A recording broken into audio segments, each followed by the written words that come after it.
The Department of Justice was going to seek an actual warrant in order to search the property of current President Joe Biden and other properties connected to the now president. This is a good thing. I will explain why. Let me give you the background. The FBI's unprecedented search of President Joe Biden's home in Delaware resulted from a high-stakes discussion between the Justice Department and Biden attorneys over when and how it would take place. Sources familiar with the matter told CNN. Biden's team stresses that it was cooperative in the lead up to Friday's search and even expressed an eagerness for the search to happen as quickly as possible to move the investigation along and to try to put the matter behind them. Now, this is different from the initial narrative we received. The initial narrative, and keep in mind, all politicians create spin, left, right, and in the middle. The initial narrative was, this is a voluntary dynamic, all of it, voluntary. Hey guys, do you want to search my property? That's the way they made it seem as if it went down, all right? It did not.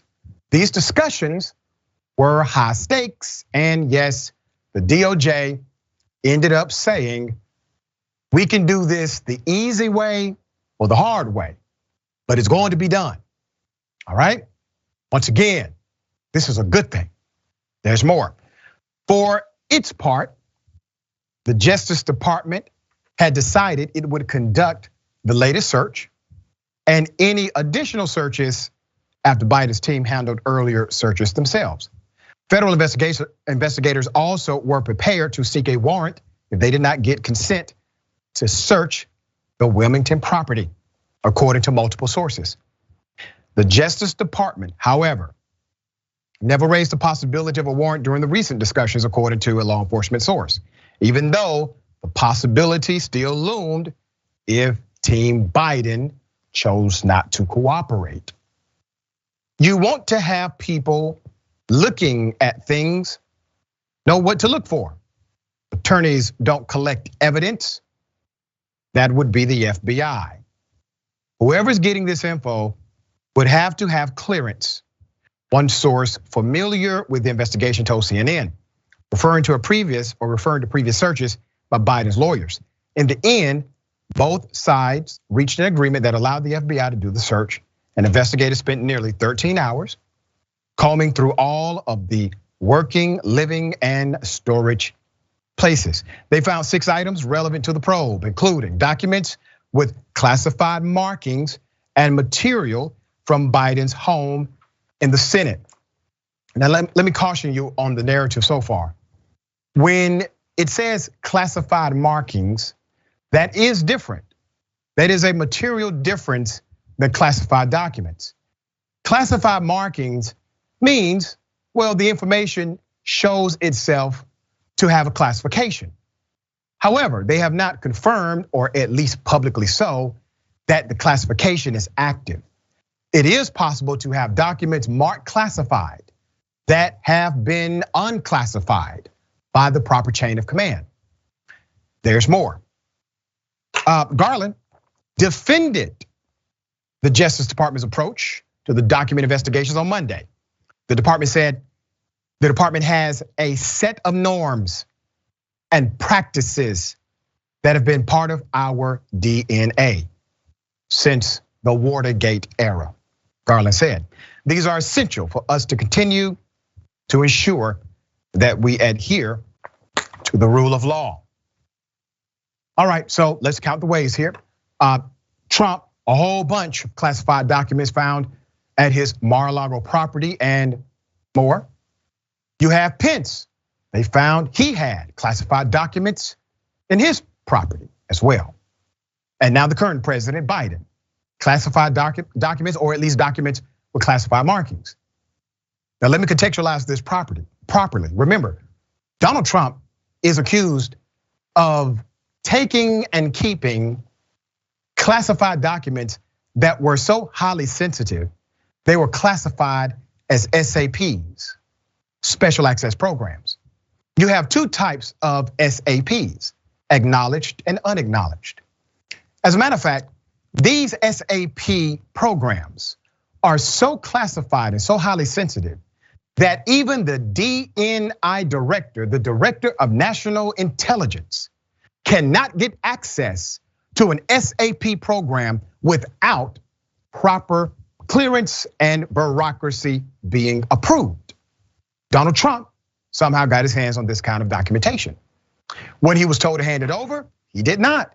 He then said he did, but he still had more left. He was then ordered, still did not. He played this game with the federal government for over a year. We have no evidence that Mike Pence did any of this. We have no evidence that Biden did any of this back and forth, but we do have evidence that Trump did. But let's be very clear about the investigation that's happening right now and the fact that a current president has had his property searched, and the current DOJ said, if we don't do it, if you don't let us do it, we're going to do it anyway with the warrant. Good, that's called democracy. That's how it should work. This is what it should look like. Now, I know many people are upset that support Biden and are Democrats. I get it, all right? This is your guy, right? But the reality is no one is above the law, or at least no one should be above the law. At the end of the day, if this was a mistake in packaging or whatever it may be, let the investigation conclude what the facts actually are. But the right, the conservatives already launching the rhetoric of Biden must be compromised. He cannot continue to be president of the United States. We must investigate him and his son, Hunter Biden, because of this classified documentation. But isn't that ironic? The irony is this: while Biden has a handful of classified documents, perhaps, Trump has thousands of classified documents in his possession. If those on the right, if they believe that a current president can be investigated by the DOJ, they must also conclude that a former president can be investigated by the DOJ. If they believe that a handful of documents being found at one president's home, they must conclude that thousands of them being found at an ex-president's home is problematic as well. You see, these things are part of an overall dynamic of democracy that we must settle now. If Biden did something illegal, it should be investigated thoroughly. What I like about the approach here is that you can't sense a hint of Garland trying to do what William Barr did for Donald Trump.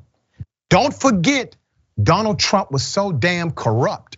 The man literally called another head of state in order for that head of state to investigate a private American citizen with the hopes that it would harm his political opponent, Joe Biden. That is the kind of corruption we were dealing with. And who co-signed on the conversation? The Attorney General, William Barr. You don't have those elements happening today. So I say this is a good thing. Maybe not a good thing for Biden, but it's a good thing for democracy. All right, Ben, you, military, know about top secret clearance? How do you read it? Yeah, okay, so for my background, I was a geospatial intelligence analyst for a while in the military. And so I've actually worked with like, top secret information, all that kind of stuff. All of this is really sticky and very interesting because what is happening right now is very much unprecedented. And so I guess the first thing that I'll say is that it's hard to view this as anything other than a direct result of what happened with Donald Trump, because there is a lot of murkiness to how classified information is supposed to be handled when you're talking about within the executive branch by the president and things like that, because it all rests quite literally on something that was just made up out of whole cloth by George Washington. Quite literally, George Washington was tired of going to Congress every single day, and he said, you have to let me do my job. And so I'm gonna invent this idea called executive privilege, which means you just have to let me do my job and trust me that I'm gonna do the right thing because I was elected. And so like that's literally, it was all just based off of that tradition, really. And there's been some stuff that's put in place to add like a few layers of like, complication and legality to it. But ultimately, for a while, it's just been this like murky, like uncertain area where the president kind of just has like had unilateral authority for classification, declassification, what to do with like classified information, all these things. So now it seems like the Department of Justice, after everything that's happened with Trump, is like, wait a minute, we are going to reassert our independence from the presidency, because like obviously the DOJ, while it is under the executive branch, also like has to follow rules that are set by Congress, and is trying to basically create like a tradition or a norm around constraining the presidency within like what the president themselves can like individually do with classified information. Now, there is like a whole nother layer to this with special access programs. I actually think it's a big problem that like individuals like the president and DNI and stuff like that, like have sometimes difficult times getting into like these special access programs, because that was quite literally something that Alan Dulles, who was like the former director of the CIA, who was a very corrupt individual, used to basically segment political work off into sort of pockets where they could do shadier things without democratic oversight. So a perfect example of that actually is I don't know if you remember the whole, oh, there's weapons of mass destruction in Iraq. That was something that the overall CIA did not agree with. They were like, no, our conclusions is that they definitely don't have weapons of mass destruction. It was one like specific segment within the CIA that was pushing that information that was contrary to the truth, right? And so that's like how these secret organizations work, where they will create sort of sub pockets because they have to operate in the world of reality, right? If you're the director of the CIA, you have to have the organization like know the truth and operate in the realm of reality. So you segment off political work sometimes into these special access programs and have them churn out information to the public for like propaganda purposes, like going to war in Iraq. And so that's a big problem. That's a big problem because very often it has led to many scandals in the past where different agencies have just quite literally lied, not only to the American public, but also to elected officials. And so like fundamentally, hopefully this gets the gears started towards a larger conversation about the role of classified information in general, and maybe perhaps going beyond the executive privilege notion of classified information and expanding it to something that has a lot more congressional oversight, so that there's actual there's a more democratic process about all of this information. Because to be entirely honest for myself, aside from the classified information that is the boring stuff, which is to say like deployment schedules, names, addresses, like what's going to happen tomorrow type things, I think a lot of classified information probably doesn't need to be classified and should be more available to the public so we do understand what our government is actually doing. You make a great point, and I concur with it. And there's a standing protocol after 20 years, after 40 years, certain classified information becomes unclassified anyway, given proper parameters. But let me ask you this, since you have this kind of experience, and I'm glad you're on the show today. At some point, will the discussion center around who in the intelligence community shared the information with the president, especially Trump, because of the nature of SAP programs and how they are classified?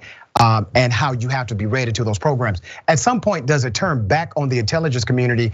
Because these individuals did not simply get them by themselves. Somebody handed them to them. Yeah, most definitely. I mean, like the unfortunate reality is there are a lot of political motives within like, intelligence community. I mean, because to be clear, like if you want to get access to, secret information, right? If you want to get like a security clearance and stuff like that, you quite literally have to affirm that you are not a communist or have ever been a member of a socialist party or anything like that. So like anti-communism is something that is deeply rooted within the intelligence community. And because of the nature of these special access programs, right? Like you see concentrations of like sort of the extreme political right within the intelligence field. I mean, quite literally, when I was in the military, I worked with people who were pretty gleeful about the idea of killing random people all over the Middle East. And so like these are not like, don't be fooled, right? Like I think we have this notion of like, oh, the troops are heroes and the intelligence community, they're doing this good, they're keeping us safe.